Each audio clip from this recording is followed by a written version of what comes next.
Hi. My name's J.C. McCauley. I'm Naisha McCauley, and you're watching AccessTV.org.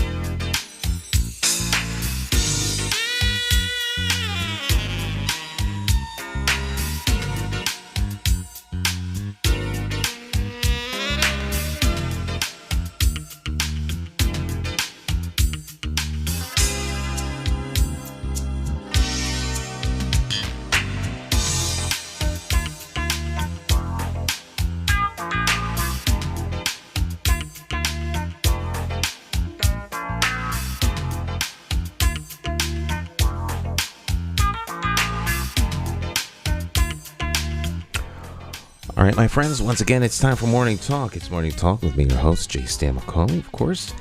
As we do each and every morning, we have a couple of champions of talk with us. Joining us today, we've got Alphonso McGriff, and, of course, we have Russell Williams. So, see what we can do in taking you through what's happening here, there, and around the world. Let's start off with Mr. McGriff. Mr. McGriff, how are you doing today, sir? I have no complaints, as usual. As usual. Keeping busy. How was your yesterday? Your weekend? It's been a week since I've seen you, I think. You know, yesterday, late last night, I was up playing with what is it, Zoom, and I set up a green curtain behind me, chroma key, so I could experiment with different backgrounds. And it was pretty cool, you know, where you can use videos and still pictures for backgrounds. So I had taken some video of the ocean when I was in the Outer Banks in North Carolina. And I hadn't really used those videos, so I said, let me try these videos, and I pulled them up and put them in the background, and you know, it looked really cool with the water and me sitting in front of it and looking all cool and peaceful. And so now I am trying to learn how to transfer that to being able to go live on Facebook using Zoom, and have my green screen background. And I didn't figure that out yet. But I wasn't sure if I needed a little bit of an updated version of Zoom, or if I could just use it with the basic Zoom that I have. You can, I don't know, I have to think. I don't know, I'm not quite sure. It's not how we do it. But you're going straight from Zoom. Yeah, I'm experimenting with going straight from Zoom. And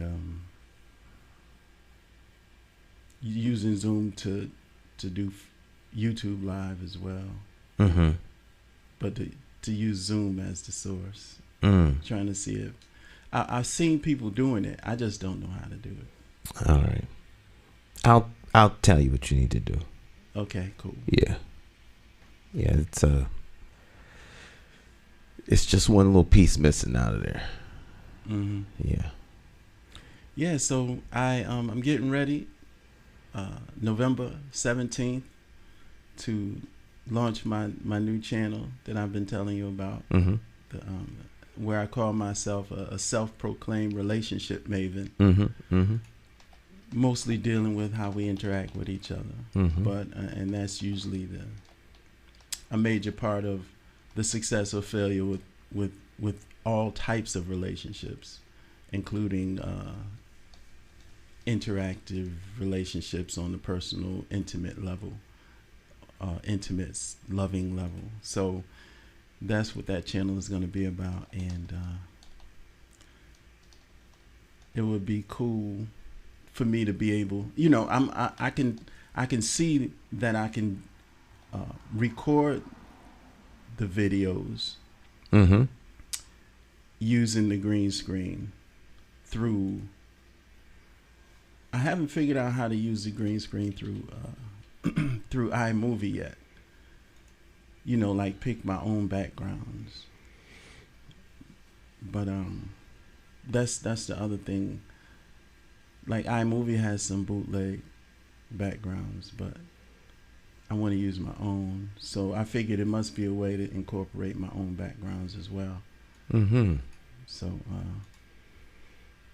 that's what I've been doing, trying to get myself ready to start making these videos. And well, it sounds like you get ready to have you some fun, some technical fun. Yeah, it's been fun, man, and I'm kind of rough because once I get locked in on trying to figure something out, like I'm kind of locked in, and there's no sense in time or eating or drinking.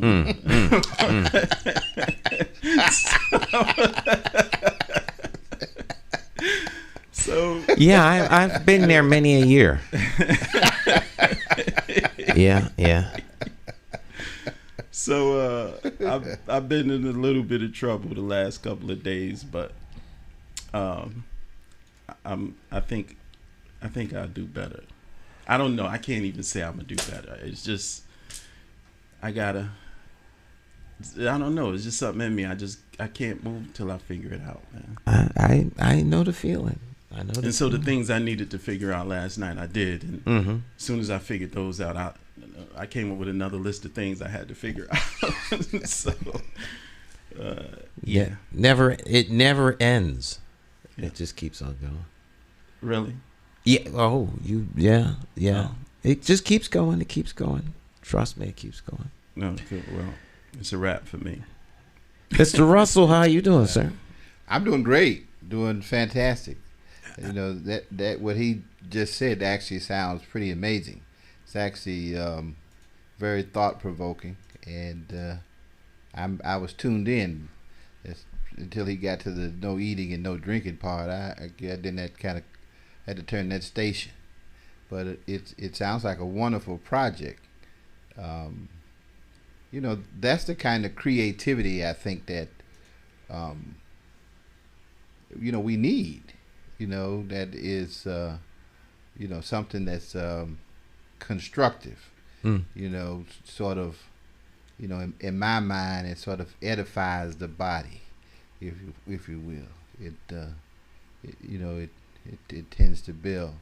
No, but I'm doing wonderful, doing fantastic. All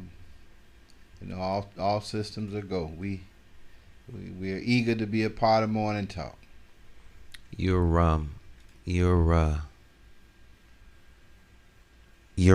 week was good? Yeah. Good week? Yeah. Very good. We got a number of projects that we're involved in, but we really are trying to not be so just busy, if you will. Even though the projects are very similar, and sort of just for lack of a better way of putting it, it sort of fits into our wheelhouse. There are things that we see on the energy savings area, in the energy savings arena, but it's also we private equity people and the hedge funds and the folks who like to think that they are on the cutting edge of stuff, in my humble opinion, are trying to very, very aggressively make sure that they maintain control of things, and our mindset is that they don't, or they shouldn't, control people, if you will, and that people ought to be in control of their own lives and destinies, and I believe that's what our Father had in mind. Okay, so self-control. Back to the own or be owned. Own or be owned. That's right. That's right. This, the Center for Economic and Social Justice. We're trudging along, but lots of traction, we believe, and we think that having access to capital and being able to give everybody access to capital, creates a better atmosphere and creates a better environment for everybody.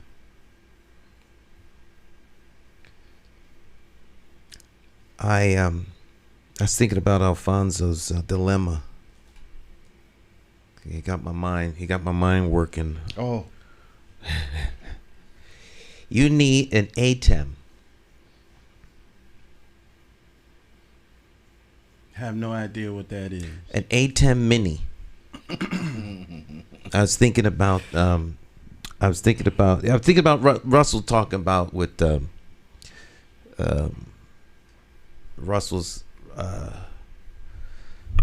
has an ongoing conversation we have about intellectual property, which you can appreciate, being an inventor and writer and creator.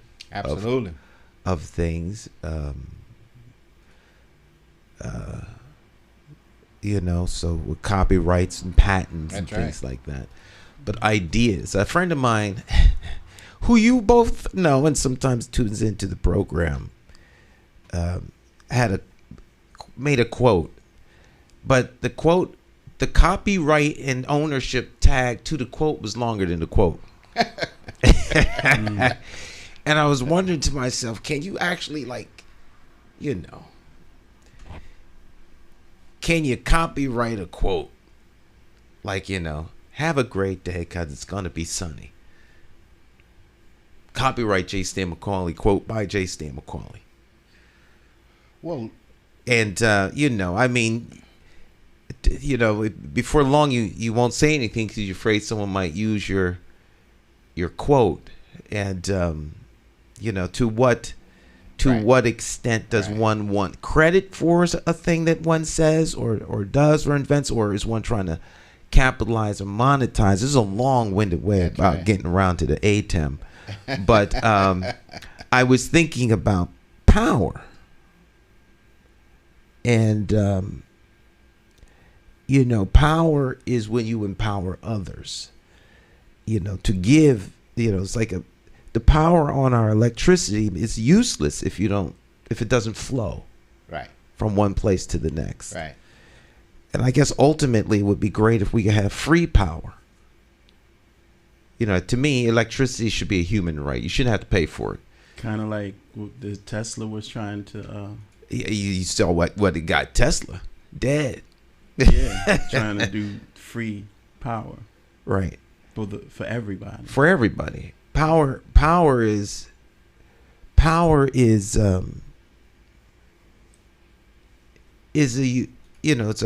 we're here in Connecticut, it's a public utility, and we had a little issue with the power company, the grid being down and people being upset, and they got to give some money back and got to pay for people's meat that's spoiled and all this other stuff. So should power be free? So long-winded way of saying, the reason I was big gap of silence because I was thinking, should I tell you on the air about the ATEM?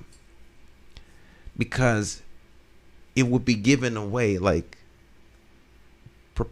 not proprietary, but just a process. Yeah. And so I had determined that I would tell you. Well, the interesting thing is, for me, because you had to ask the question, I would say no. See, that's an interesting dichotomy. Yeah. Between you and me. because in that I have the question, I would say yes. Mm-hmm. Just the difference of because it's not like genius on my part.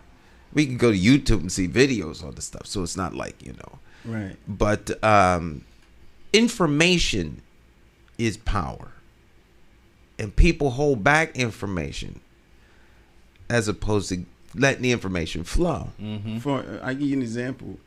I have a direct connect to this guy in China. Mm-hmm.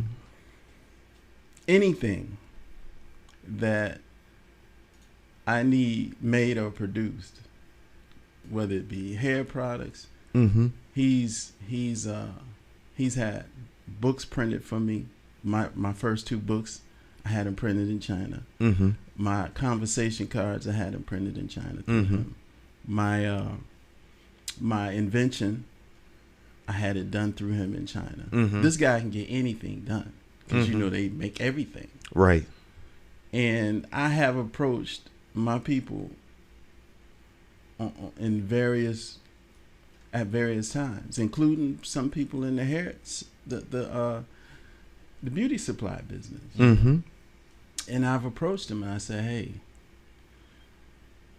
if you need anything like in bulk and you want a good price, I have a direct connect in China. It's not any middlemen. It's not, if you get something in New York, then it's probably about 3 or 4 people between that guy Mm-hmm. before you get to the guy in China. Mm-hmm. And everybody thinks because they order it in New York or they order it from, any place other than Hartford, Connecticut is like a big deal. I'm ordering it from. I know a guy in New York. Yeah. And I'm saying, but all of those people are getting it from China. Mm-hmm. Period. So if you need anything, I'm talking about anything you can think of that you want in bulk. Just let me know, and I'll talk to my man, and then they'll look at me and say, well, can you just give me his number? Mm-hmm. That ain't fair. That's.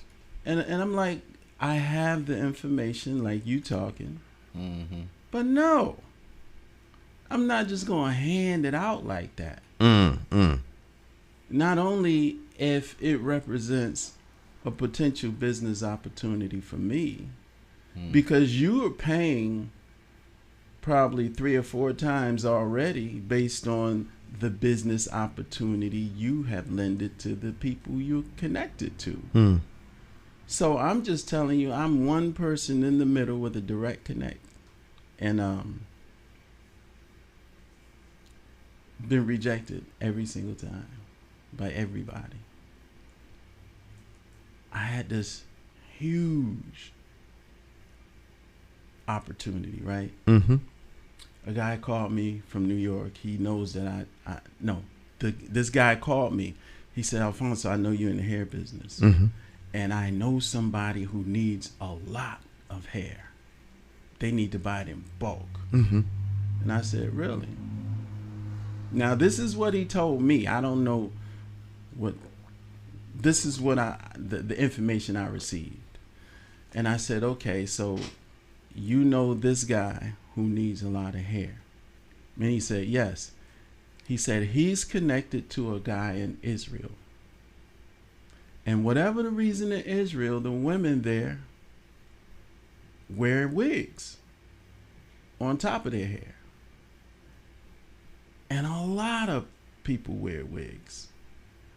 And like I said, I don't know what the connection is, but he was telling me they make these wigs and they need hair to make these wigs. And now that things have improved so much as far as the quality of wigs and hair and all that kind of stuff, he said it would be great.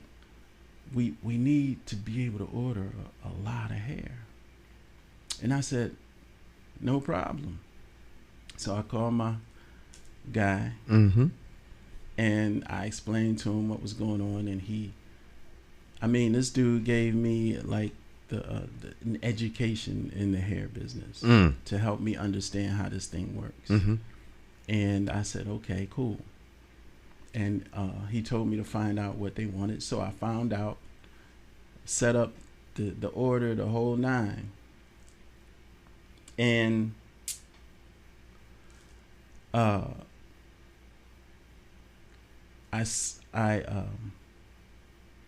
got the type of hair, all of the types, the hair possibilities and everything.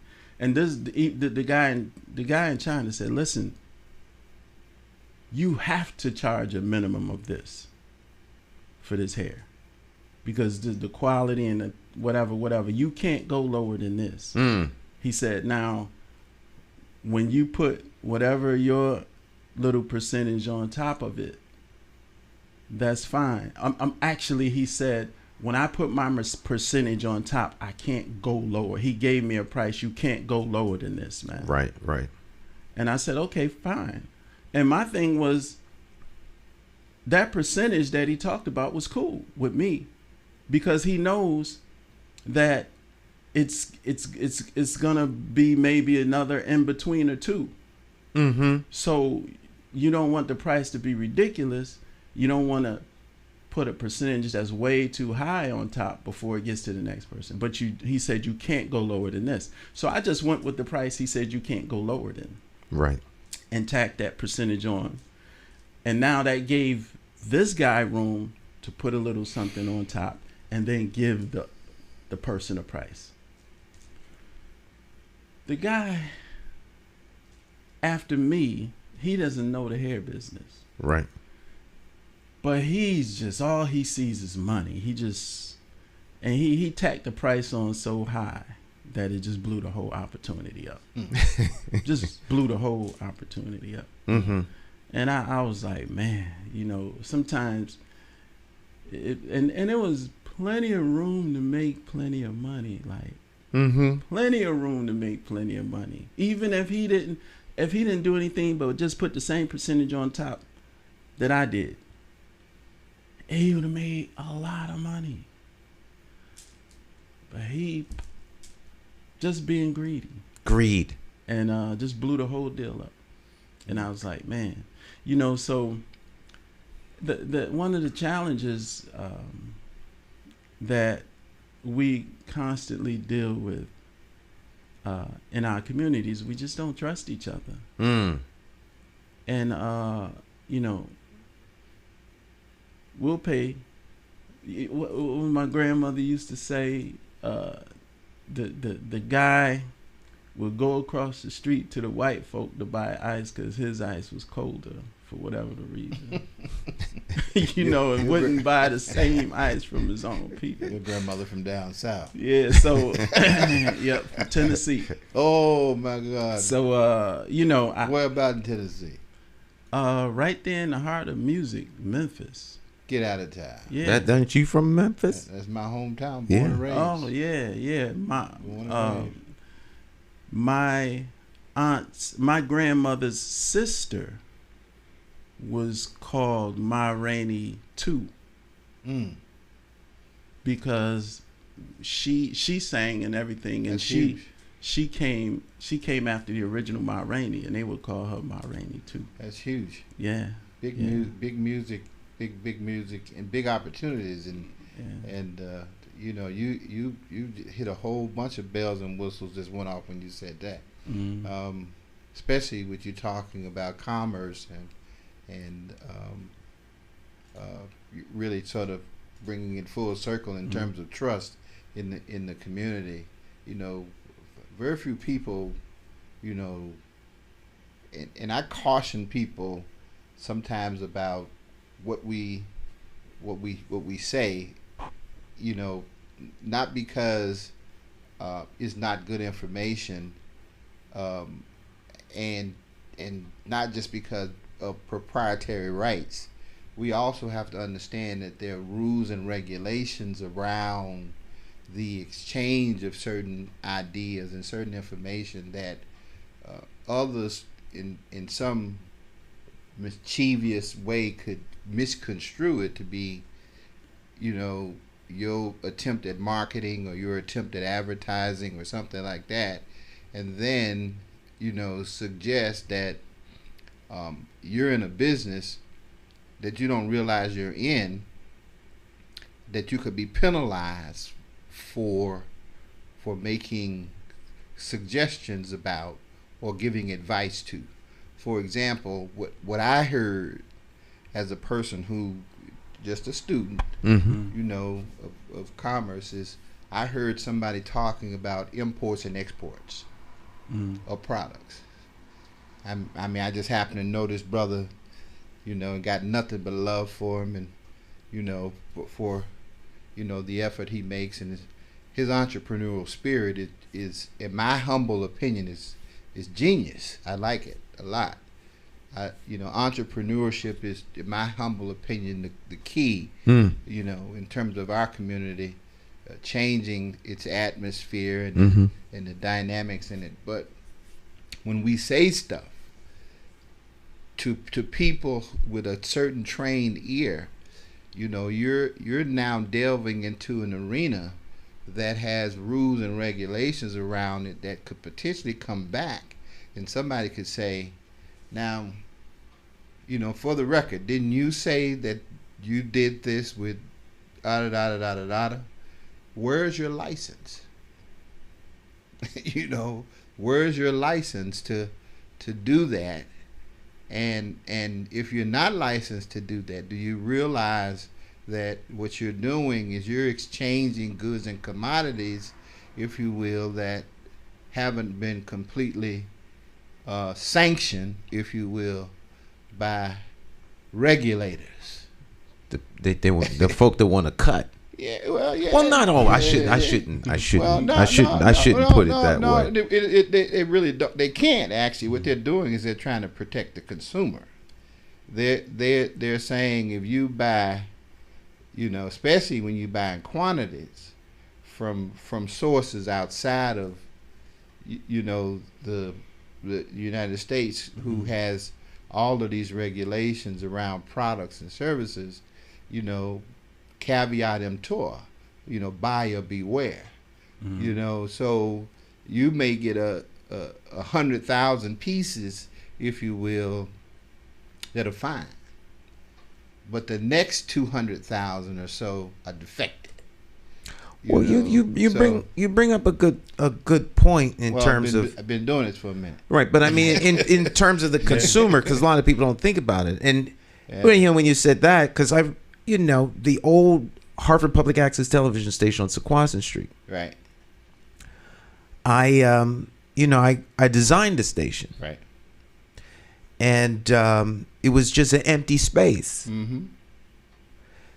And I remember when the inspector came, he was for the wiring and stuff like that, and I was just so proud because I had run the wire. Right. There you go. I said, that's a pretty good wiring, huh? Now, not electrical stuff, but I was there. I went to Squash. I remember going there. I first met you, I think. Yeah, I ran all of the video cable. The coaxial cable, right, so that the cameras in the studio came up into the control room, and then from the control room to master control. And I did all of it, because the walls were all open just before they put the sheetrock up. And I do the routing and this, that, and the other thing. And, he was there and it's doing the inspection because the electrical people had done all their stuff. Right. And I was just as proud as peaches and cream. And you should be. It was a good job. You should have been. And however, he says, "Well, that's you. That's a real good job. So, do you have a license?" Hello. Why do I need a license to do this? Yeah. I mean, it's just wire. Right. Yeah, but you need a wire anytime you're gonna run. You need a license anytime you're gonna run wire in the wall. It's gonna be covered. See, if it was outside the wall, wouldn't matter, but it's in the wall. We're gonna cover it, so you need a license for that. You need I call myself saving money. You know. I don't mind spending money on things you have to spend money on, but anytime you can save, it's a big it's a thrill to save money. Absolutely. So it actually wound up costing me $5,000 because I had to pay the electrician. They'll penalize you to sign off. Yeah. On the wiring. They'll penalize you. That's so what I said. Yeah. So you know, if I'd have kept my mouth shut, it wouldn't have been no problem. I was really proud of my wiring. You should have been. You should have been. You know, it is unfortunately one of the biggest reasons, frankly, why we as a people, very often, the stuff that we have and the stuff that we create, it gets taken from us. Because, you know, when we share it with others, we are, in some instances, a bit of naivety, but in most cases, it's gullible. Just, you have something and it's wonderful and you want to share. Mm-hmm. You know, who doesn't? But the reality of it is that in this capitalistic society, they call it, if you will, it's understanding the rules and regulations of the game. Mm-hmm. And so what they very often, do, especially lawyers, and it brings it full circle. I mean, I love the Memphis connection, because where I was going with it was, the people often on this side of the world talk about the stock exchange, and that's in New York, Wall Street and all that. But in the Memphis area, it's something we call the commodities exchange. Mm-hmm.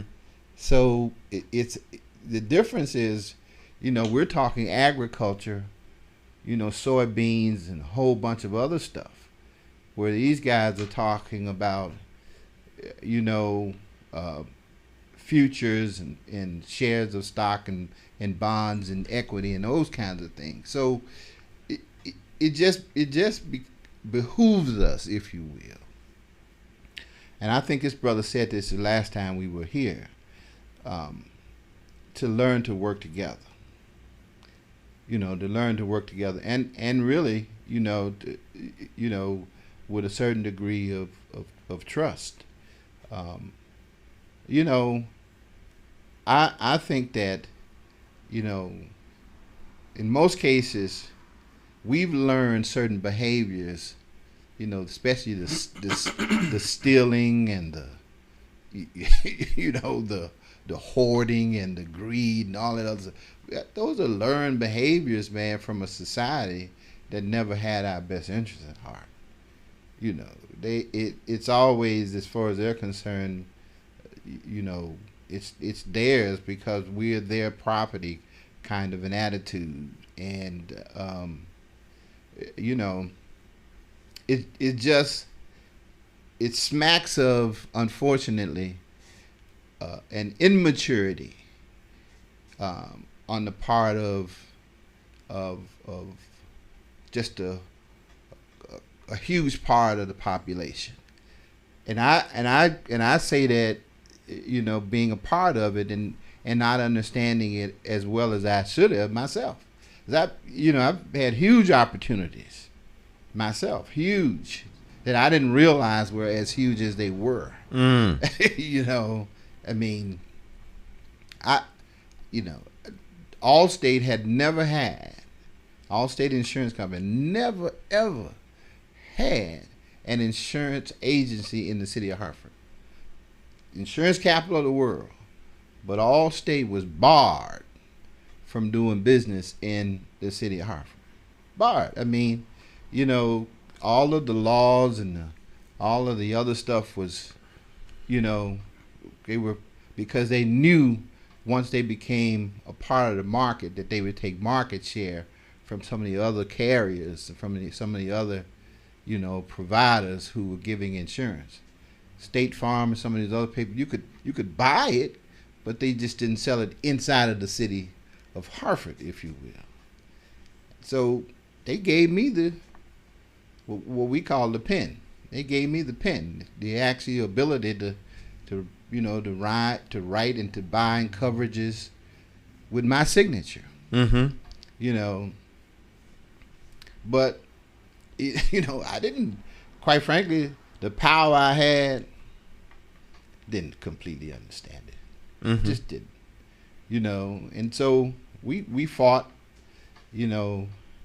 back and forth until I realized it was, my level of immaturity when it came to the opportunity and the responsibility of handling something like that, meant that I wasn't prepared to, to hold on to it in a way that they demand, if you will, because as a company, and we can appreciate this in the greater landscape, they will do anything to protect their brand.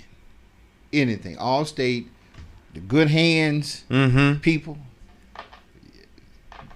they will never let anyone do anything to diminish their brand. Now you can hear from lawyers and other people about their unwillingness to pay claims and this, that, and the other, but from their customers, they're still the largest publicly held.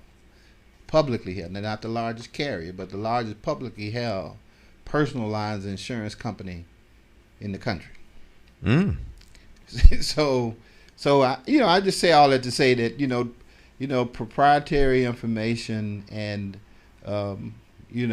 understanding the rules and regulations to the game are important, because that's the reason why in lots of cases, the stuff that we have, we unfortunately wind up almost giving it away.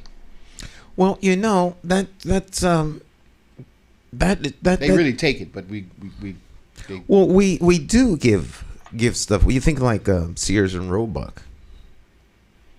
Roebuck sold his share of Sears and Roebuck to Sears for $25,000, which was a fair amount of money at the time.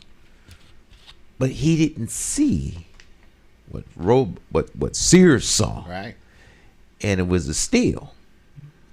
Sometimes people can't see what they just don't know about the business. So back in the 40s and 50s, when these white guys were going down south throughout the country, bringing these musicians in the studio and paying them $50 for a song. That's right. $50 in the 40s and 50s, that's not bad money. Not at all. To sing a song. That's right. Not at all. But easier than doing a gig. They didn't know the business. That's right. They just didn't know. That's right. So these people that paid $40 and $50 for the song, who knew the business, knew that's nothing compared to what's down the road. That's right. And they saw the big picture, and their families are still eating off of those songs that they bought for $40 and $50. Well said. Back in the day. So well said. Sometimes you just don't know. You just don't know. Well, again, that's why it behooves us, man. I've always been, and then you have to kind of decide yourself. You make the choices on who you want to do business with and who you allow into, your circles, and who becomes, your circle of influence, if you will. But I've always taken the position that, my part of why I've been placed in the earth at this time is to help to edify you, to help to make you better. I have no problem. Some people have a problem if it's not them. You know what I mean? But for me personally, I want to see you do well. You know what I mean? To me, that brings me so much joy, and it brings me so much such a great sense of accomplishment that it's part of my objective. In the work that I do, it's like if I can help you become the best version of yourself, then I think I've done what I should do. Now, others have obviously different motives, but that's kind of how I've always seen it, and I think that's one of the reasons why I've had relative success with companies and carriers and places that I've had an opportunity to work. I feel very comfortable with being a member of the team. I'm just the role that I play. I can't throw it. I can't throw the ball the way Alphonso does. So I'm not a quarterback. But put me in the flanker position. I catch a pass. Get us 10 or 12 yards. You know what I'm saying? I mean, that's kind of the attitude that I've taken. In life and in business, quite frankly, and I've lost yards. I've scored. Made touchdowns, but for me, it's I really see it as if we don't win, if everybody kind of loses. So even with my opponent, whoever I'm up against, we're still in the same arena. So we have to do what's best for the game. You know what I'm saying? It's because that takes a super team approach. Kind of like a league. The league benefits from the team. Absolutely. And so you don't want to damage the game. And that's really to me the way I see it. That's why I don't. It's hard for me to honestly just take sides on anything. It's like, so you can't be so dismissive of people that you don't see some redeeming quality, some virtue in them. You gotta have some. They're here. You know what I'm saying? I'm listening to you and I'm just thinking, the first thing I thought about when I heard you say that, because I'm watching, and I don't know where you are, but I'm watching our people on television, and we literally were doing the electric boogie slide again when Biden won. I was going to transition to that, and so I was wondering, based on what you just said, right, and watching our people, like, where were you on that? Like, how did you feel about Trump versus Biden? Because it's easy for me most of our people, it wasn't no middle ground. It was an extreme position taken. One side or the other. And I'm listening to you talking about us being a little bit more less totally dismissive of what we don't necessarily roll with. So. See, for me, and I'm glad you asked. Honestly, I'm glad we're having this conversation. It's easy. It was easy for me. It's easy for me because to me, it really takes a level of maturity. I call it. It's a level of maturity. When you accept that people are just who they are. Well, you know what I mean? It's not only a level of maturity; it's a matter of being just practical. I mean, but people are who they are, and that's where I think that unfortunately, you can see, the dichotomy. What happens is when people, are sort of, petulant. That's 75-cent word. It just means that they are dug in and feel, like you said, one-sided. That's a level of immaturity. You're back to the sandbox. You're back to, I'm gonna take my ball and go home. You're back to, well, okay, game's over, man. You won, but that ball mine. I'm leaving. That kind of foolishness. That's what that is. That's a level of immaturity. Well, I'm go on. Well, I say all that to say that, what I see, is those who are mature enough, in terms of who they are and what they are to understand it, and those who don't. Now, that's interesting. I don't know that it's where he was going with the question, though. So if let's take, okay, so we're in the middle of post-election shock syndrome. 4 years ago, Donald J. Trump was elected the president of the United States. There's many people who think he never wanted to win, wound up winning. And there's much to maybe he thought he wasn't going to pull it off, but there's a lot of evidence that would lend itself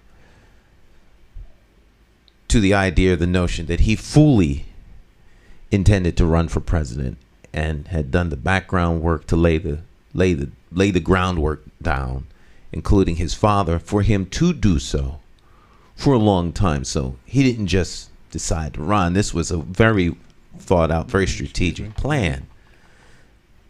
So him winning, I don't think was like, oh, he didn't even want to win. He was just doing it as a publicity stunt. I don't think that the evidence lends itself out to that.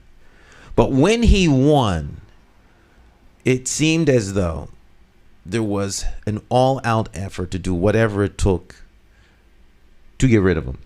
He was incompetent and bad before he had a chance to be competent and bad on the job, because he hadn't been on the job.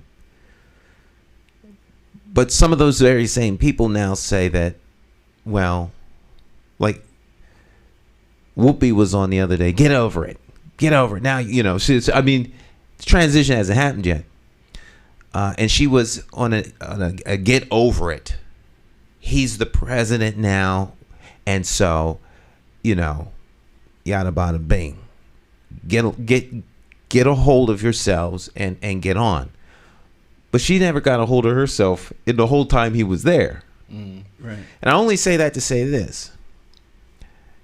Because you'll hear people say that he won by 4 million votes. 4 million. It was 5 and then it went up to 4. It went down to 4. So 4 million votes makes Biden the clear winner. I think that's dismissive, because he got 71 million and Biden got 74 million. 74 million people. 144 million people voted in the last election. Stunning by any account in this country. More people voted in this last election than have ever voted before. Correct. Trump got more votes than Barack Obama did. Stunning. So if you take both sides, and I only say all that to say this, the country remains bitterly split because there's social issues and social values and what people consider norms that both sides hold dear. And I don't know that it's a level that these, I can't imagine there's 71 million just immature, petulant people. I think one might suggest that the president is immature and petulant, but the 71 million people, Bob Johnson from from Johnson Publications, former BET rather, right, is not a petulant individual. Very smart businessman. he preferred Trump over Biden for a whole set of reasons, which he laid out. And so I wouldn't say that he's petulant. He just had a different set of reasons.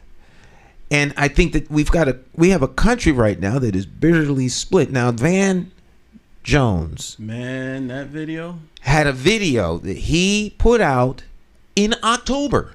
Right. Not predicting, but saying that the possibility to what is happening now could very well happen. It was a TED talk. Mm-hmm. It wasn't a typical Van Jones coming from his political perch. It was Van Jones coming from a TED talk approach. Right. And I got my little Constitution out, and I was reading I got 3 copies of it. Embarrassed to say it went way beyond the Electoral College stuff. I got 3 of these, and I've never ever sat down and actually studied it. You kind of read through here and there, and you point out to a thing, but I never ever studied it. And he broke it down in such simplistic terms, was incredible, because it only took him 16 minutes. Mm-hmm. Right. To lay out. And what he lays out is, and he starts off saying who he was, who he worked for. He's a lawyer. He trained this, that, and the third. And he thought he understood how presidents were elected, and he was wrong, and he explained why and how. And I don't think most people in America understand how you elect a president. This whole thing that we went through, that we're going through now, is not the election. There's only, and it's always only been one way that the president gets elected. The electors vote for the president. The electors vote for him. Now, the electors can be influenced by a lot of things, and one might suggest that the popular vote is one way that they decide. But at the end of the day, it's the electors. And if you listen to what Van Jones said, it becomes crystal clear what Donald Trump is doing. Yes. He is not playing by the false set of rules. He's playing by the real set of rules. Right. And there could be an upset of monumental proportions that people just are not ready for. Or aware of. I mean, all holy heck can break loose in a crazy way. And it just starts from him refusing to concede. Right. And once he does that, then it's almost like there's a casual procedural process that has gone on in the past. But once he doesn't concede, can't start it. Now all of a sudden a whole bunch of technical rules get called on. You know what I mean? And and he even said back then in October, if it's close, this is a strong possibility. The closer the race, the more likely the success of the technical rules. This race it's so close. The race is so close that they haven't called the race in 2 states that everybody says are Biden's. It's the percentages. It's so narrow that the states themselves haven't called the race yet. And what about when he mentioned that the whole thing can be turned over to the House of Representatives? Was it the House of Representatives? The House, and then, and all of this stuff happens. It happens lightning fast, because if there is not enough, if there's no winner, then immediately a vote must be taken. See, now I didn't see the Van Jones piece. Worth watching. Yeah, and I'll look for it. I'll keep my eyes. I'll send you the link. Okay. The Constitution. I've been through. I can't say I've studied it, and certainly maybe not to the degree. But here's why I say petulant and immature. Who is petulant and immature? We are. Oh, we are. The people. The people and the country. The people who supported Trump, or just people? Just people in general. Just the entire country. Okay. The entire country. There's civilizations if you go back to like the Roman Empire and Greece and those places, those places were around for thousands of years. Thousands. We're young. My point exactly. You're looking at something called democracy, which is an experiment. Which is an experiment. Because democracies generally don't work. Well, but it's weathered the storm for all intents and purposes for at least 150 years. But the fact that it's going through what it's going through now, to me, it's still a petulant, infantile, immature child. As a civilization, 150 years, it hasn't grown up yet. As a society, we're still trying to come to grips with what democracy, or whether democracy itself, like it is being implied and being suggested, whether or not youth imply petulance? Simply because one is young doesn't mean. Well, it does in this case, because your failure to accept certain courtesies, certain norms, certain standards that have been not necessarily codified, ratified, or even made legal. These are just common courtesies that you give to every human being. Supposedly, you're not willing to do that. It's childish. But see, to me, if you think about what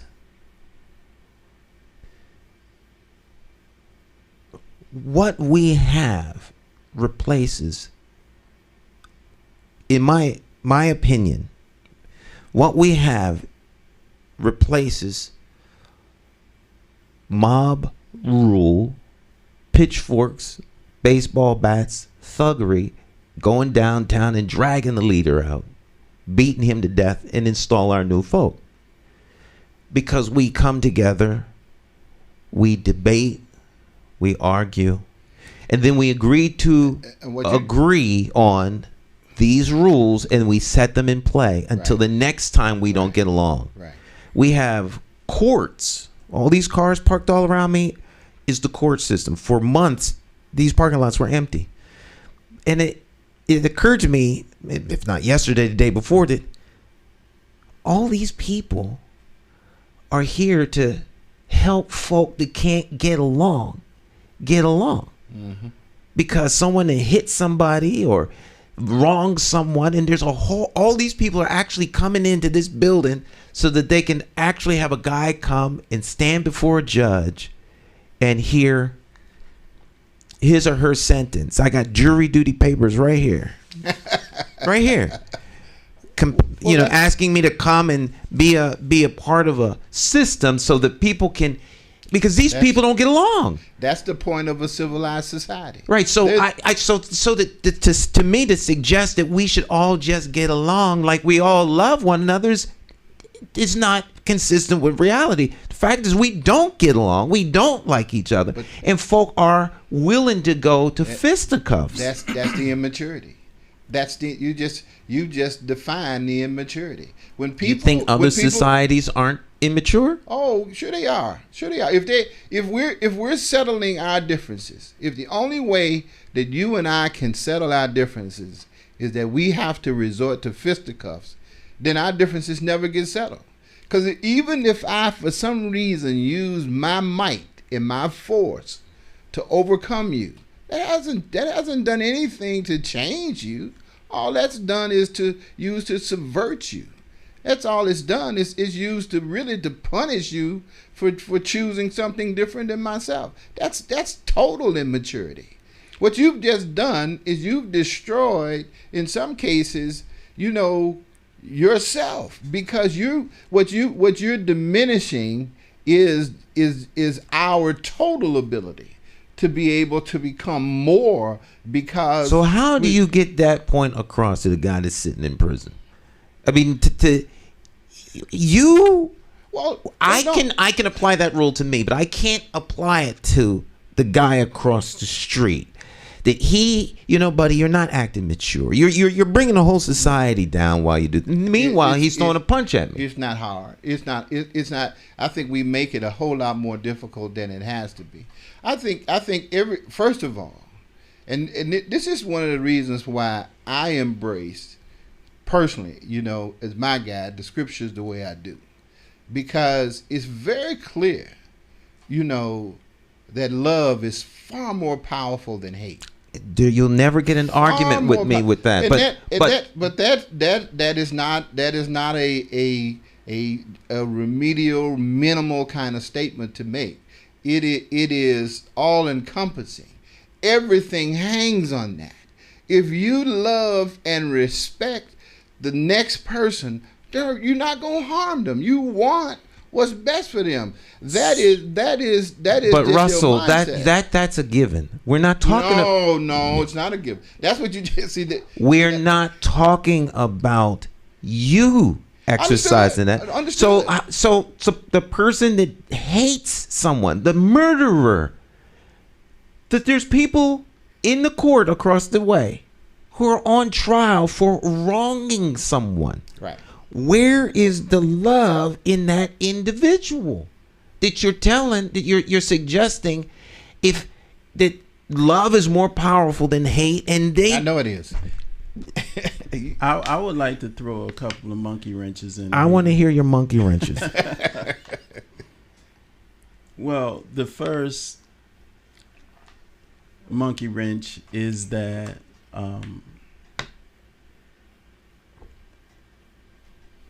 all philosophies and belief systems and how they are executed begin with the quality of the consciousness of the person who takes on the philosophy and the belief system. So if I took on a certain, say, a religious Christian philosophy and belief system that said an eye for an eye, and I just took that based on the quality of my consciousness, and I saw an eye for an eye, and I transitioned that thought into Malcolm X, an eye for a life. Now I'm some of my religious beliefs, and now some based on what I think is reality, and now I go an eye for a life. Whatever the foundation and basis of that philosophy and how loving and wonderful it might be or claim to be, still is not as powerful as the quality of our consciousness and mindset. So we can say these things a million times, and we can suggest that people look at things a million ways, but at the end of the day, how our consciousness is crafted is going to determine our thoughts and our following actions. The other monkey wrench is the reality associated with the quality of the behavior in this particular country is not surprising to me, simply because this country, the Constitution, and the Constitution itself that governs how this country functions is a manifestation of the consciousness of some white men, period. This whole reality is a manifestation of the consciousness of some white dudes, period. And when we examine the history of these men and their forefathers, the further back we go, the only thing we can see as it relates to bringing resolution is fighting and killing. If you look at the History Channel back when the History Channel first started, and they would talk about the Mayans, and they would talk about the Egyptians, and they would talk about the all of these different groups. When they would get to European men, the only thing they could talk about is how to kill and weapons and fighting machines and destruction. So what I'm saying is the reality associated with the behaviors in this country, it's consistent with the consciousness and mindset of those who created the system, who managed the system, and continue to move from a foundation of profit, power, and control. So it is what it was created to be. And if we don't first move from that understanding and then start talk, and then when you talk about African Americans, now there's another wrench. Because when I talk about the bear on the bicycle, we'll look at the bear riding the bicycle in the circus and understand, hey, that bear has been under the yoke of the trainer for the last 4 years. And now the bear is functioning with a consciousness created by the trainer. So now you got another wrench with African Americans or African descendants of those who've been enslaved, who are functioning with a consciousness created by white people over a long, extended 400-year, uninterrupted, unedited period of time. And then, you know, this is on top of everything else. And then we're not aware. We think that because the civil rights movement taught us that if we can do what white people can do and have what white people can have, we're okay. We've never addressed this foreign consciousness that we're operating with that keeps us in conflict with ourselves and everything around us. And no matter how much money we get, any African billionaires or whoever, no matter how much money we get, the only thing we know how to do is look around and see what white people are doing with their money and do the same thing. So, because you can't be a person in this country who's black and understand the full context and history from which we have come and go and buy an $80 million yacht. Man, I've said this 1,000 times. You just can't do that. And without understanding how powerful and how that $80 million, what it could do to contribute to improving the consciousness of trying to help us recover from what we've been through. So there's just a whole lot of dynamics, and I fully respect the power of love and the power of religious understandings and beliefs systems and all of that, but I also think that there's a reality here and a context that has to be taken into consideration when we start making these blanket conclusions about each other, and have the desire to help us begin to move in a more productive way. And like Brother Earl Shepherd told me years ago, this is something I tell people all the time. He said, based on the way things are, brother, don't get out here trying to get anybody to do anything. Share the information that makes sense to you the best way you know how, and let those who take it, and those who don't. Because if you get out here trying to get people to do something, you're going to end up hating the same people you're trying to help. You're going to end up out here criticizing and smashing and judging the same people you're trying to help. So I've held on to that. And to this day, people, well, Alphonso, you always saying this, and well, what are you doing? Well, how come you not out here trying to be in leadership? Why don't you get involved in politics? I'm not trying to get people to do anything. Right. If you're a politician, you're trying to get people to do stuff. If you are, and some of us who are religious are trying to get people to do stuff. I am saying this is what I understand based on my own limited comprehension, and this is what it is, and you can take it or leave it, and that's it. So interesting, man. I woke up this morning actually thinking about Earl and Noma Timber. And I remember sitting at his house, frankly, right there on Ridgefield Street, and having those same kinds of conversations with Earl. Earl was at that time visiting the Ivory Coast a lot, and because I know his wife is is from that area. You know, no idea you would mention his name today, you know, right now as a part of this broadcast. Just didn't know it. You know, how would I know that? Mm-hmm. But, you know, and so what synergy. Well, it's the spirit. It's the spirit. I mean, it, you know, I don't,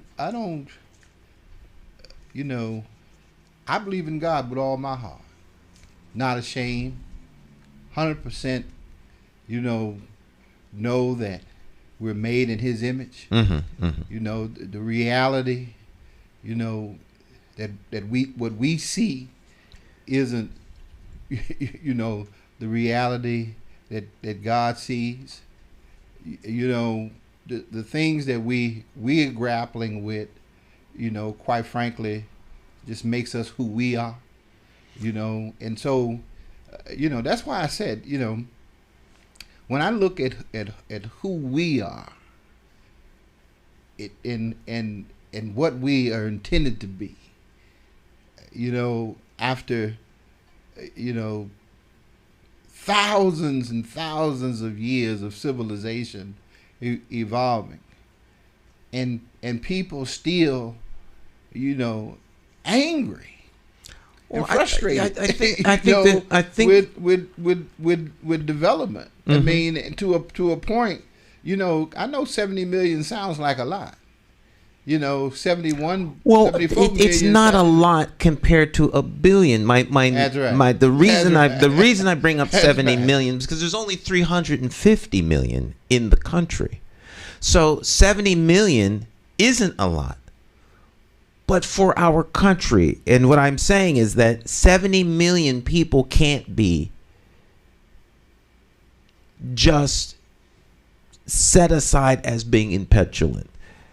Or the whole being impetulant, because it doesn't address the fact that they believe a certain way. You know, after thousands of years of humanity, we don't seem to have... Can I ask you a question? Uh-huh. Let me ask you this. You know, money doesn't, you know, because you've had, you know, good fortune and you've had... Money doesn't necessarily, you know, make you a good person. Right? Absolutely not. Okay. And so, you know, you can have all the material wealth in the world, you know, and still, you know, believe that, like he was referring to, the $80 million yachts as toys. As toys. Because, you know, you just because you can afford to have it, you buy it. Well, that's the attitude of a lot of people, unfortunately, who have amassed, you know, these great fortunes. So even the people who seem to be the most successful in our society, the ones who are multimillionaires, if they embrace, you know, the lifestyle and they're less caring about the human and the humanization of people, that's immaturity. That's immaturity. If you care more about a car, right? But there's more people involved than individuals of wealth. I mean, forget the fact that people got wealth. I'm not talking about rich people or people who have amassed them a lot. I'm talking about ways that people process information and think. So we forget wealth altogether. If I believe that Jesus is Lord, as I do, it's a moot point to the guy who's never heard of him. And for me to expect him to act like he has this long-time relationship with him, simply because I have one, while I may be able to go out and evangelize and maybe, you know, convert him, whatever the case is, that's a potential. But I seek to understand where he's coming from. Mm-hmm. That's all I'm suggesting. Right. Because I believe that love is powerful doesn't mean that everyone in the room buys into that. And so I'm saying, where are they coming from? It's not enough for me to say, well, if they only understood the power of love, because the country is bitterly split. And right now, understanding where the other side is, to me, seems more beneficial if we're going to have consensus than it is to say where they should be and what they should be doing, because they're not there yet. Right. I agree with that. And so while we may have some people who are petulant, what Van Jones points out is that that's 70 million people. When the candidate concedes, and he's not, Donald Trump right now, or any president, any incumbent is not, Donald Trump is not any incumbent. He's the president of the United States. It's a very unique position on the global stage. There are 70 million people who, because of his leadership, right now, who feel cheated. They feel as cheated as the other 74 million felt over the last 4 years. Those people, many of whom, not all 74 million, but there's enough of that 74 million that don't like Donald Trump enough to vote against him. So there's a lot of people who will feel extremely cheated if it goes the other way. And the potential for violence has to be acknowledged. I won't say it's very high, but at the very least, one has to acknowledge it, because by conceding, by conceding, the candidate stops all of that. He's refusing to concede, and as such, the process is going to go into this technical thing. America and capitalism in itself, in its essence, is a society that competes with itself. It competes with itself. So that's why, you have all of these games, if you will, that people, they frequent and fraternize, and they become religious participators in. We have 80,000 and 100,000 people showing up at America's football games in high school in Texas. 80,000 people, at a game. So you got one side, versus the other.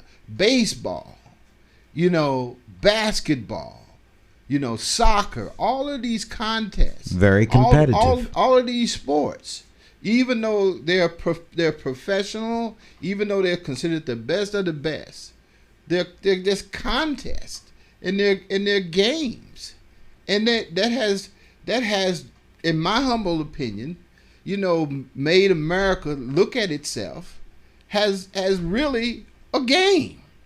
This whole idea of competing for a spot inside of the government that's being supposedly run by the people, for the people, and of the people. You're supposed to be the arbiters. You're supposed to be the people who are making sure that the society remains civil to each other. You're, in some cases, the referees and the umpires. That's what the government is supposed to do. And so they've turned it into where we're not utilizing the government, and the government isn't playing the role it's supposed to play. They morphed it into something. Who is they? Well, the people who have made it this contest. The 70. When you say, somebody hates the other person simply because the other team won. That's what you said. You said, in essence, that you don't see that. No, I don't see that. I don't see it. I see it as people who have not matured enough to understand that it's not a contest. It is about all of us. It is about us growing up and maturing as a country, as a people. All of us are in the same, like Lou Brown said, we're in the same boat together.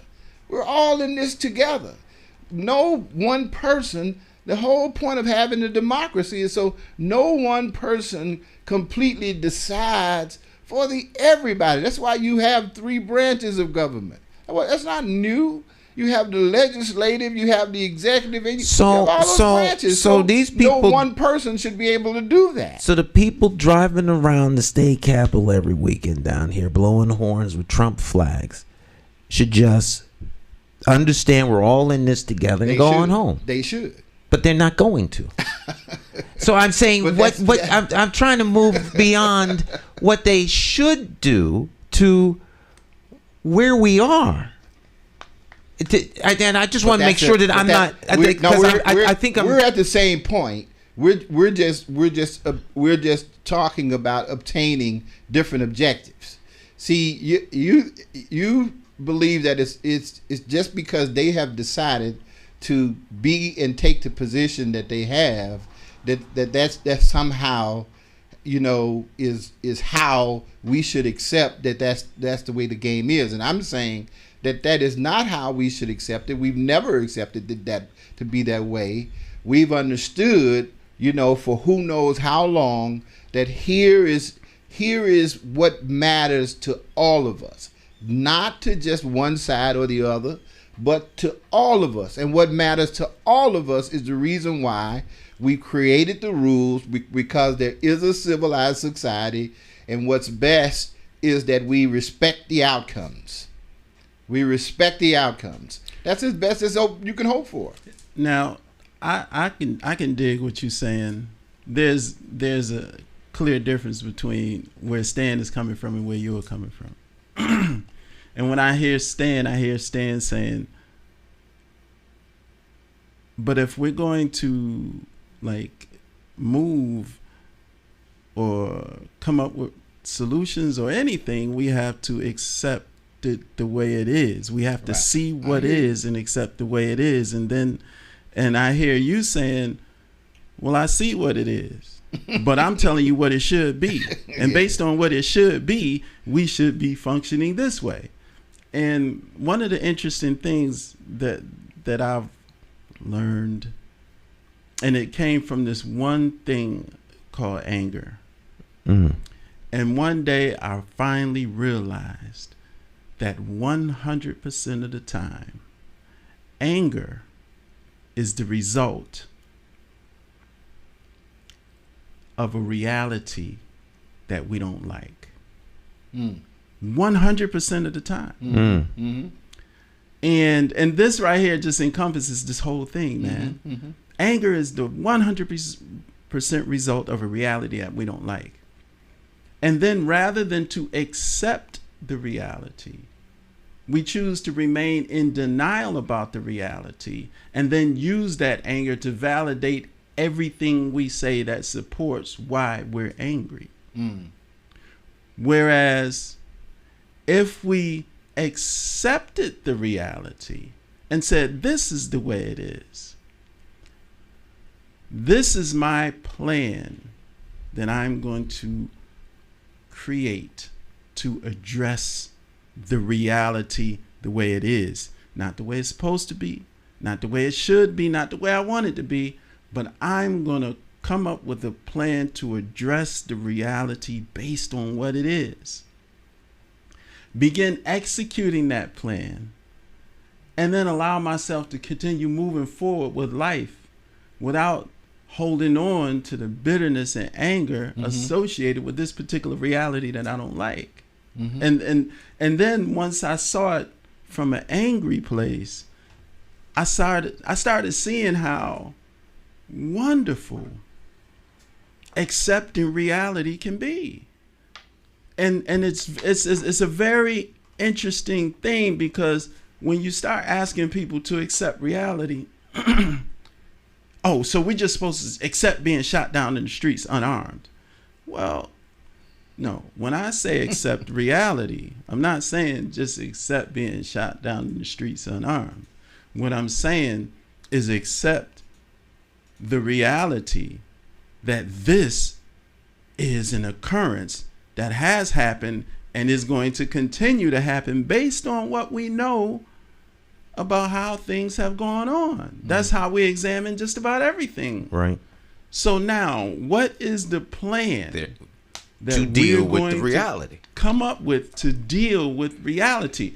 But as long as I hang out in the world of it shouldn't be like that, it's not supposed to be like that, I don't want it like that, and my belief system says it shouldn't be like that, then it's like we can't move. To me, we can't move forward based on my own limited understanding of things unless we move from a foundation of what the reality is and then go from there.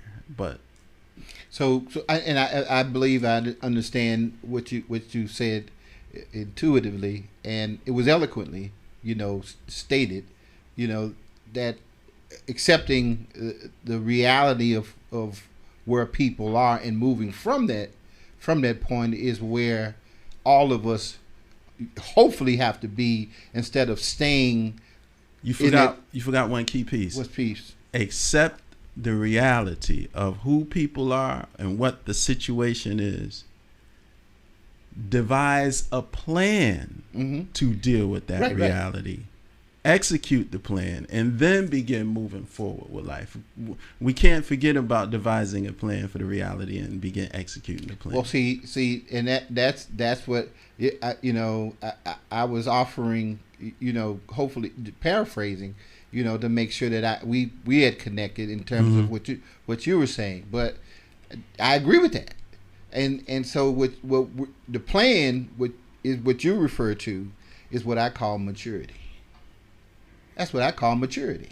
That is. How does one become mature? What would you say is your plan to bring forth the maturity that could benefit us all? The first step, obviously, is accepting that reality that you're referring to, right? That's the first step. After which, you decide, based upon some collective effort, to move from wherever those people are to another place, where, hopefully, it enhances, whatever your position was. We're all in the same. You're all in the same arena. So the plan has to be comprehensive. It can't just be about what my idea is. It has to be about what is collectively, going to move us from wherever we were to wherever it makes us better. I think it has to be because I can't speak for the collective, and I can't wait on the collective. From an individual place, I have to see it and move in a way that I think could make a positive contribution to the reality. So for me, for instance, I believe that we've been mistaught to believe in leadership, because historically, when we involved ourselves in so-called leadership, and I say we, I'm talking about African people, when we involved ourselves in leadership and sultans and kings, the people could just come in and, like they did in Mexico, like the Spanish came over to Mexico and they snatched up the king and kidnapped him, and had you got 5,000 Spaniards and 50,000 Aztecs, and they snatched the king up and took the whole country. So, and there's a long history of these kind of things happening. So for me, I started re-examining the idea of leadership, and I realized that how we begin moving as a collective just starts just like how we wind up in here today. Or if I'm in Chicago and I'm looking for the poetry spot because I do poetry, somebody tells me, well, Sunday night is over here on so-and-so. I go there Sunday night, there's 300 of us in there. we find ourselves in the same place doing the same thing. That is how a true collective is built. But when we get involved in trying to control the collective through leadership, well, if the leader missteps or leaves us, then the nation falls. Because the nation is not moving from the consciousness of the so-called leader. The nation is just following the leader. So when America went to Iraq and they had a deck of 52 cards with all of these people lined up, all we have to do is take out these 52 people. Well, what they did was they took out all 52 of those people. But the nation continued to function in the same capacity as who America thought were the leaders, because the consciousness of the leaders resonated in the people. It wasn't one person leading people. It was the mindset and the spirit and the consciousness of the people. That's why people kept coming up and kept coming up. So I believe that as individuals, it's very important for us to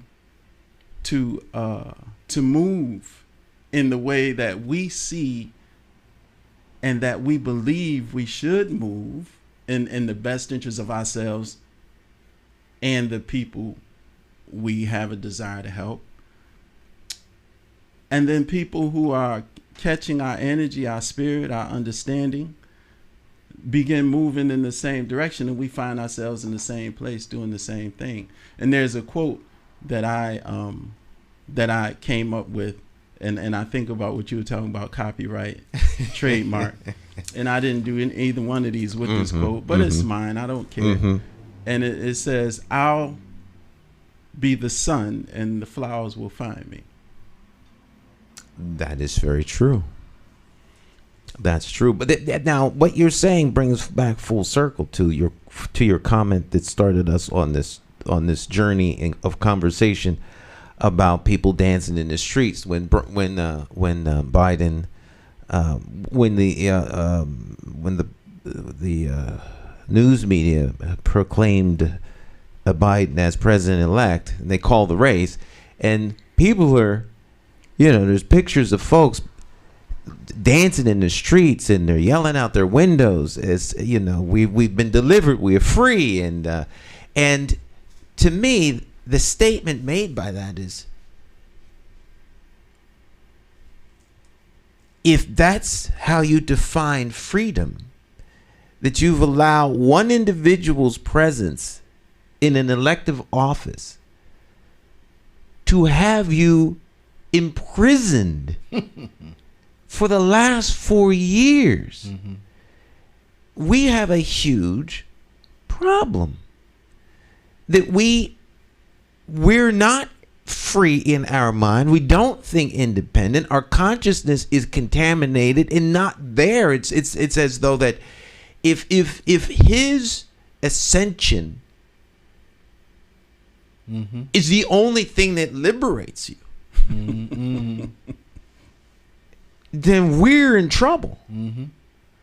Because he should have in no way impacted the quality of your life in any stretch of the imagination. And it should be just like watching a football game.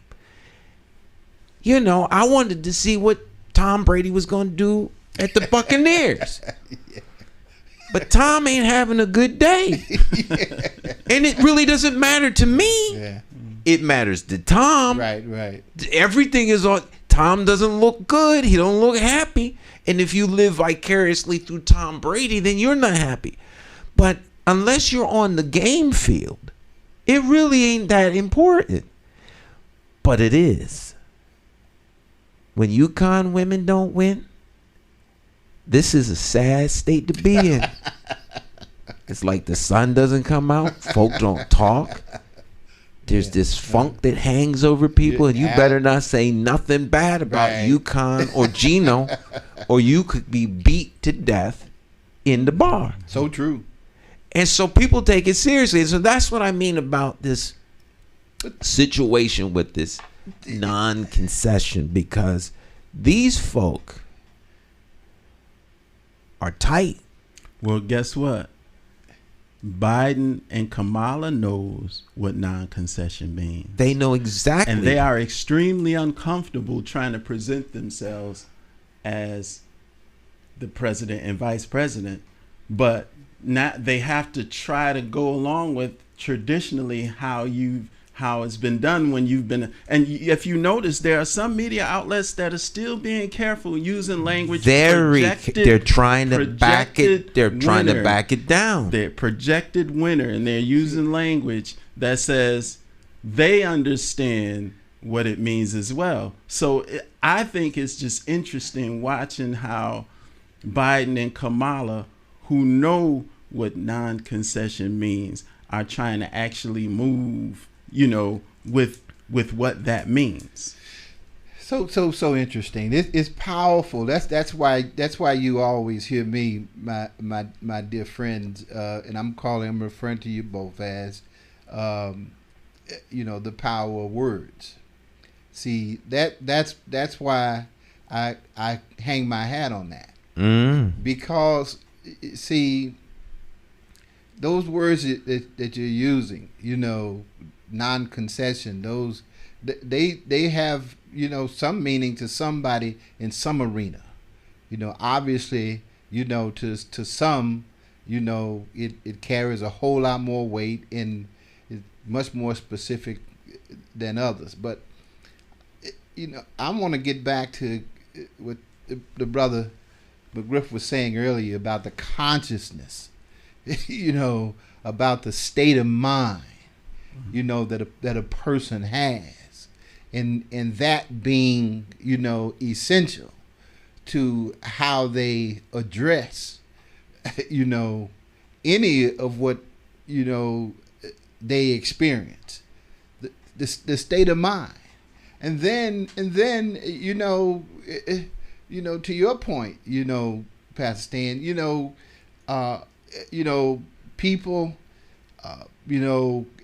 sort of, with this, my team versus they team kind of mentality and feeling, frustrated and disappointed. State of mind, then my team versus their team, and then the use of certain language or certain words. And so what all that means to me is that people haven't really thought as much about those kinds of things, or don't think as much about those kinds of things as they should. Because if they did think about them, certainly, at least to the, some degree, like we're trying to, grapple with them and share them on Morning Talk Now, then that in itself would mature them. That would take them to a point in terms of their own experience, in terms of their own journey and their own walk, to a point where they move beyond where they're at now.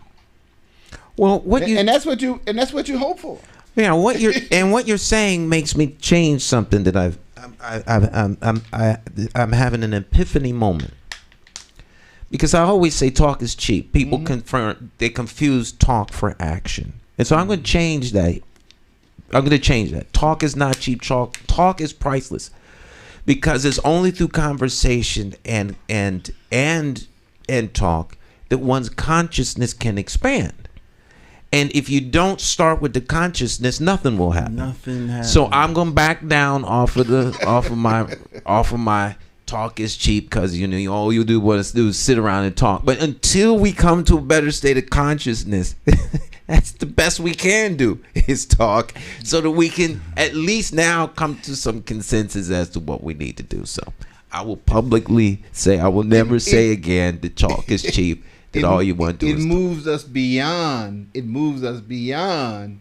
In our conversations, it moves us beyond where we may be on our own and where we are presently. the thing that gives us as humans authority in the earth is our voice. What we say. What we say becomes what we say it is. Well, that's a powerful comment. That's a powerful because no other creatures have that capacity. They don't. Well, only human beings. We just said intellectual power, intellectual properties earlier. The value of intellectual properties is that, it is something that has come out of you, that you have created, that was spoken into existence because you said it.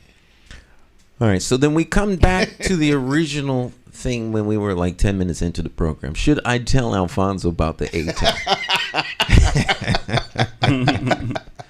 Not on the air. Not on the air. I've decided I will give it to him for free, but I'm not going to give it to y'all.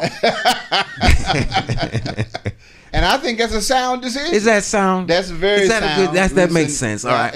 All right, because I was grappling. Do I want to empower him or empower everybody? I didn't get my law degree, but, I'm a certified paralegal. So now we can all expect a bill from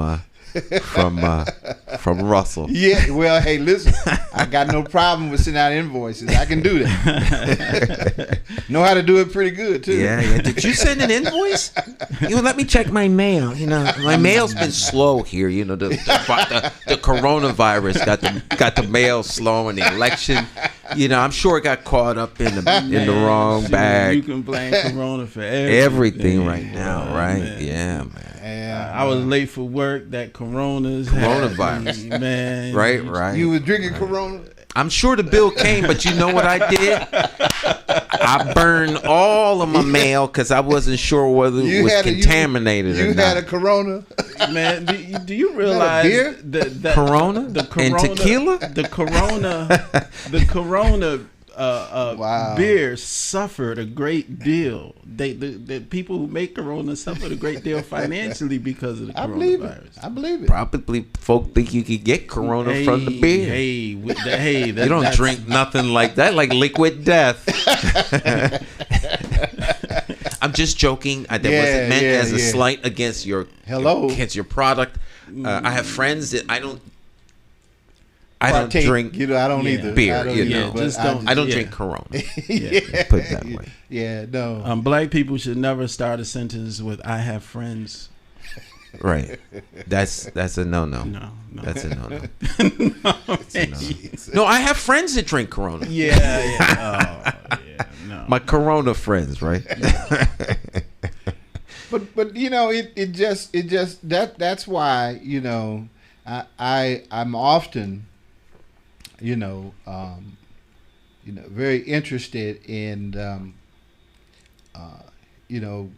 other nationalities, if you will. Mm-hmm. And I know you call me Mr. Stop and Shop, and that is kind of my my second home, if you will. That's why I've seen you a couple of times. Yeah. I also live over there in Stop and Shop. Well, but can you sit down and eat over there now with the Corona? Not any longer. They shut all that down. Yeah, right? They shut it down. It was. I've always kind of been a marketplace. I know most people don't see it like that, but I see it as the marketplace of really of our society. Everybody has to eat, so they go in and out of the supermarket. The supermarket. So it's that's really kind of it's the cornerstone, in my humble opinion, of our society. It is so much the cornerstone of our society that they will not be satisfied until there is a supermarket downtown. Well, no matter what the cost, you've got to have a supermarket so people can come and mix it up. Because with all different types of products, goods, from all over the world, because one of the things that, like I've said before, Hartford is a remarkable city to me because, you have all of these different people from all over the world, who have come here and have found a place where at least they're relatively comfortable, and it's a little section of town, where you can go and they share with you. If you have to be, I think, very courteous and very respectful, no matter where you go. Mm-hmm. No matter if it's Jamaican or if it's Latino or if it's Brazil or if it's Asian, Italian, all of that, it's right here. And my experience, it's been wonderful.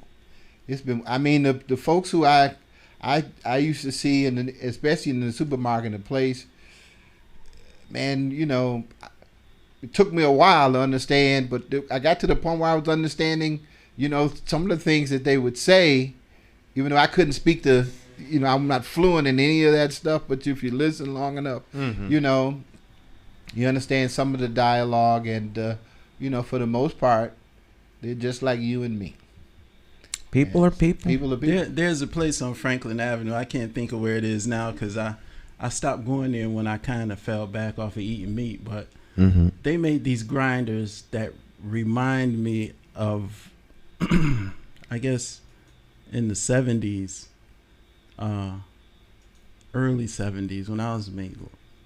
And they still sell State Line potato chips too. Oh yeah, Franklin Giant Grinder. yeah, man, that place right the there. State Line is what gave it away. Yeah, State Line. Yeah, they still sell State Line. Going there without thinking of when I was 11, uh-huh. Because and they still put that meat in there. And, right. Meat's been there that long. That's the place. Now check it. I'm just joking. Stan, you really been reckless with the businesses today. But hey, I remember going in there. You said that Giant Grinder place? Franklin Giant Grinder has the best grinders in the city of Hartford. Yeah, you stop by on your way to the football games. Yeah. Yeah, we used to go by. Yeah, my father-in-law took me by there. Quick question. Did you see this past weekend when the Fighting Irish played against Clemson? I must have been on Saturday. I did not see it. Clemson's ranked number 1. Mm-hmm. The Fighting Irish ranked number 4. And they were playing at Notre Dame. And I'm looking around at the stadium, man, and it's one of the. It was like the most full stadium I've seen, college or professional, in a long time. I was like, 100,000. You can see it was still spaced. Mm-hmm. They were trying to do some COVID spacing kind of thing, but that stadium, they were cheating, man. That stadium was about maybe 60%. Yeah, no social. But they social distanced in the stadium, I guess, if that's what they call it. Yeah, well, but check it. The number 4 ranked Fighting Irish defeated the number 1 ranked Clemson at Notre Dame. Yeah, and guess what happened? They stormed the field. They all ran down, and the doggone stadium was on the field, and it was packed like Woodstock. Super spreader event. And it was like, oh my goodness, you talking about social distancing? It was it was no different than the airplanes. It was packed. Wow, that's gonna go down. Now they're gonna see. That's all they need now. Now they have the justification to shut down. Didn't your buddy Biden say he's gonna mandate everyone to wear a mask? He said he's gonna 24 hours a day, 7 days a week. There will be a mask mandate. Mm-hmm. Well, I don't know how he's gonna enforce that, but you can. He's gonna make it martial law. Well, I don't mean martial law. It'll be a law. It'll be a national law that you have to have a mask on. When you're in public places, obviously, it can be everywhere you go. Man, they did that in North Dakota. As soon as you leave your house, you have to have on a mask. I can't see them everywhere. I mean, you can ask for it, but the enforcement is a matter of will. So that means the police will be handing out citations. You'll be getting masks. I mean, it's just gonna turn out ugly. This is what it's gonna be. the it's going to be people turning against each other, because Turning in folk. There aren't enough police officers to be everywhere in every store on every street. So there are going to be people calling in people, and I'm just wondering how they're going to handle that. I think people are gonna wear a mask. But it's gonna be their own decision for all intents and purposes. I think that the pandemic will subside probably sooner than later, because the vaccines that they're coming up with are pretty. Well, the Pfizer's ready to release their vaccine in a matter of months. I mean, they already made the announcement 1 week after the election. Yeah, you can't just stop commerce completely, because people need other people and need to interact and interface with other people. Though. Everything that people made money from having a crowd. And still, all of these theaters and convention centers and all of these places are closed. A lot of these places are done. Well, done. But it's very unfortunate. But I think that I wouldn't call it done. I would say dormant. I think that the folks who, and this is part of the problem with capitalism. All those guys who saved a ton of money with tax breaks. If you notice, the stock market is going through the roof. What they've done is they've gobbled up, the people who have the money have gobbled up those companies, because they really don't need to have as much commerce as they need to have control. And that's what I think they're vying for. They're trying to, there's certain industries that they want to just maintain some level of control over. The restaurants and some of the other places, like the leisure places, you probably are right. Some of them won't be able to to recover, but I think for the most part, you're gonna find that people who have money want to see those things back, because what do you do with the money? I mean, honestly, you sitting there, you got like Bezos, $170 billion. What you gonna do with that? You gotta use it. I mean, you gonna hoard it? That doesn't make any sense. So you're just sitting there with it. And actually, the longer you hoard it, the less value it actually has, because you're not using it. It really becomes no more than the paper, no better than the paper than it's actually printed on. So it's gotta, America will be restored. And it will be restored probably sooner than later. And I think the virus itself too will be contained probably sooner than later too. We have the ingenuity. We have the resources to. Well, I think that's logical, unless you're the president saying that. Well, I think he just didn't want to look like he mismanaged, but I think most of it. One of the biggest problems with people, I think, whether they admit it or not, is pride. Oh, no doubt. It's pride. People are so prideful that they think the slightest bit of constructive criticism or somebody suggesting something is somehow dissing them, or somehow meant to diminish what they have. And that becomes a personal thing, because it goes back to the maturity piece that I was talking about earlier. More often than not, at my humble experience, especially older people, they want to see younger folks do well and do better. They wish that they wouldn't make some of the mistakes that they make, but they want to see them do better. And I think that's, part of what's missing, not much of a legacy left for, the younger generation of folks, partly because they didn't want to listen. Mm.